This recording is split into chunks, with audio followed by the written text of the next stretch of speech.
Twin Peaks Season 3, Episode 15 Recap Review. So only 3 episodes to go, not many at all. We're already done 15. So these 15 episodes so far have really flown by. So many fantastic episodes in there as well.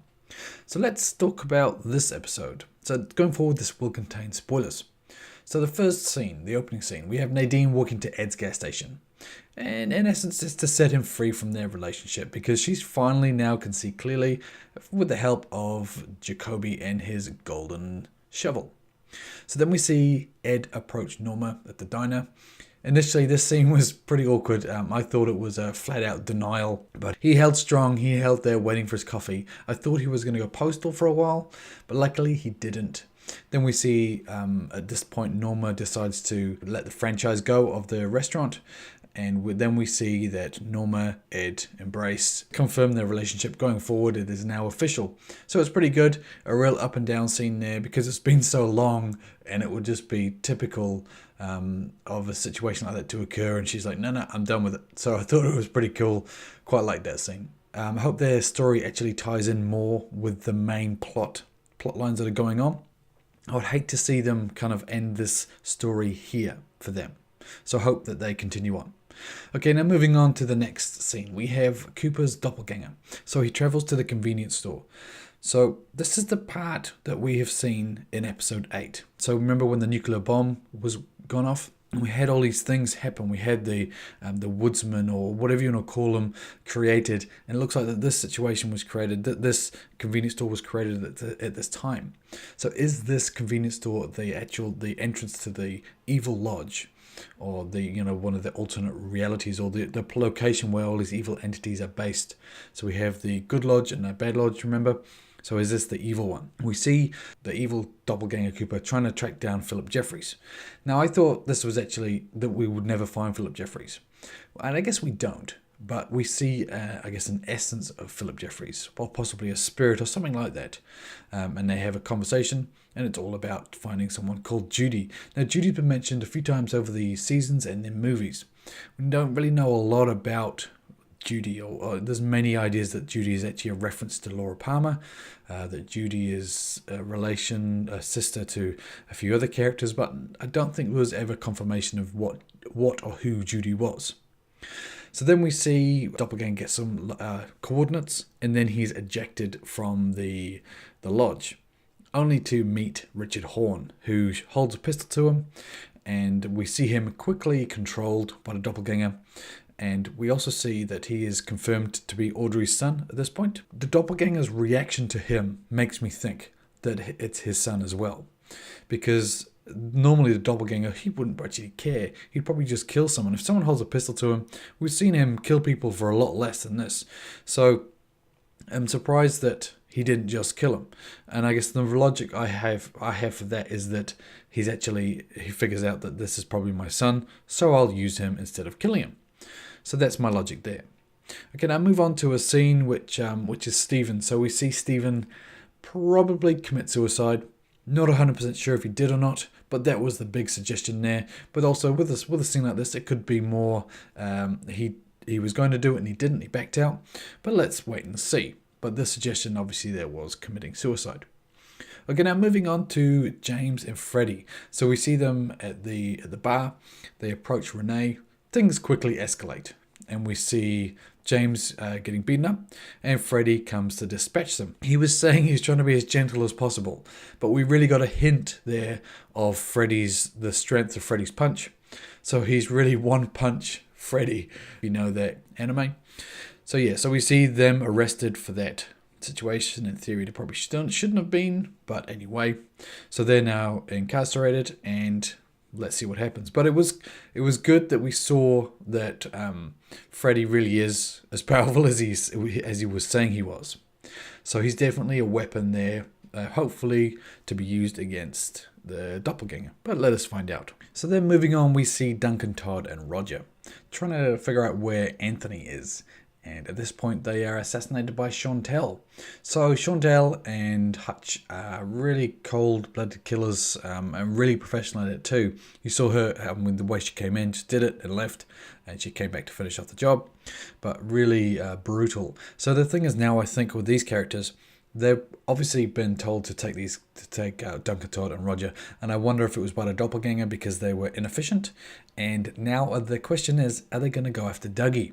So if they are, let's hope the FBI finds Dougie before they do. Now, on to Dougie himself. So Agent Cooper is sitting there, as he does, just mucking around with stuff, and he turns on a TV and he turns on a movie, and in the movie they say Gordon Cole. It kind of triggers something in Cooper that I think he knows what's going on, but he's still just trying to struggle to react there.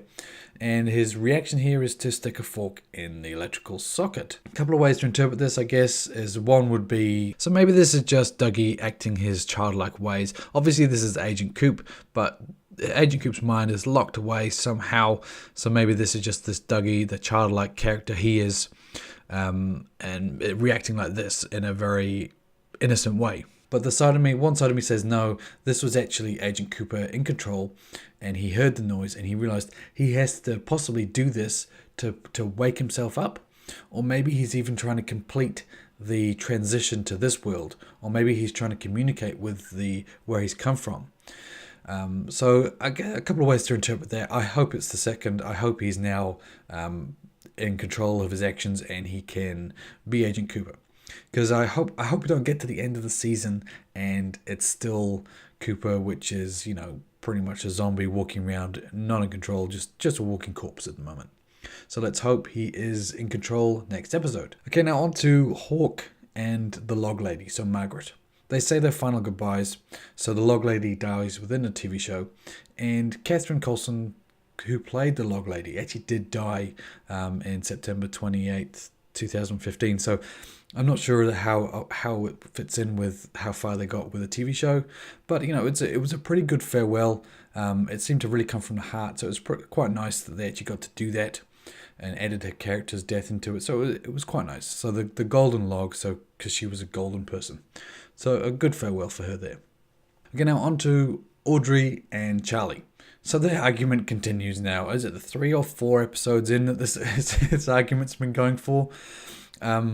But it comes to the point where Charlie's ready to go, and then Audrey just doesn't accept it. So I guess one question from this scene: does Audrey possibly kill Charlie? I think there's a strong possibility here that she has. Because she seemed pretty upset there, and she seemed pretty strong as well. So maybe this is the end for Charlie. Let us find out next episode. Okay, now on to the last scene here, which is at the Roadhouse. So we see Ruby, who's a new character who has been thrown off her seat, and she crawls across the floor and she begins to scream.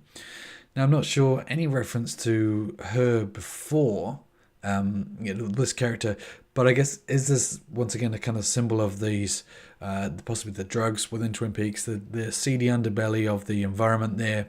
This person has lost her mind, or is it something else? Does she tie in with the Audrey and Billy storyline? Possibly, because a lot of these characters do. Okay, so final questions from this episode that I have. I kind of have a couple of answers as well that I'll give you. I just want your opinion, as always. Value your guys' feedback. So question 1. Was the location the store that we've seen that was created when the nuclear bomb went off?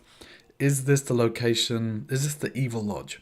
So we have, in essence, the Good Lodge and the Evil Lodge, if you remember from previous seasons and movies. So is this the location of the Evil Lodge? It makes sense because if it was made, possibly this is where Bob was hiding or where Bob was put. And it makes sense because this is where the woodsmen are, so those evil entities that are following around that seem to assist the evil characters. So it does, to me, make sense that this is the entrance to the Evil Lodge. And we see as well that kind of connection to the woods that the other lodge has. So for me, it makes sense. What's your feedback on it? Is that what you got as well? Is that what you took away from that? A question within that lodge as well. Was that really the spirit or the essence of Phillip Jeffries talking? Is that where he ended up? I always assumed he ended up in the other lodge, not the evil one, which is interesting. But yeah, what was your pickup on that? Was that actually Phillip Jeffries? Is your interpretation that the Doppelganger is Richard Horne's father? We know the timing matches, and there's a hint there. He said, I have something to talk to you about. So I think it is. I can't see any other characters here. It makes sense. The timing works. There's a weird attitude from the Doppelganger towards Richard Horn. Normally he would have just killed him, but let us find out next week, hopefully. And final one, does Audrey kill Charlie? Possible. She was pretty upset. Charlie didn't seem to really fight back. I'm not sure how strong Charlie is. He looks like he might have trouble trying to fight off Audrey, and Audrey seems pretty strong. So let us find out next episode. But I'll leave this here. This was a good episode. I liked it. I thought a lot actually occurred. A lot of character development. A lot of progress here and there as well. Getting close to the end of the season, like I said before. So I'm a bit worried that we're not going to get Agent Coop back to his normal self. I guess that's something I really want. That's the main thing I want from this season now, is just to get him functioning, him meeting up with the other FBI agents, and them actually trying to come up with a plan, something to do to take on the Doppelganger, the evil Doppelganger, and go forward. So all in all, a really satisfying episode. Lots of character development, some really good pacing as well. Good momentum going forward with this episode, and it feels like it's really building into the next few episodes, so that's going to be quite cool. Amazing as well how many character deaths we actually had this episode. I think potentially 4, as well as a few extras that are now in intensive care. So quite a lot did happen, even though there's some question marks over are they actually dead though. But anyway, so I'll leave this recap review here. Let me know your feedback below. As always, that was awesome. Thumbs up if you like this little recap review, and subscribe for future content from me here for the next few episodes. Until next time, this is Mesh, and I'll see you later.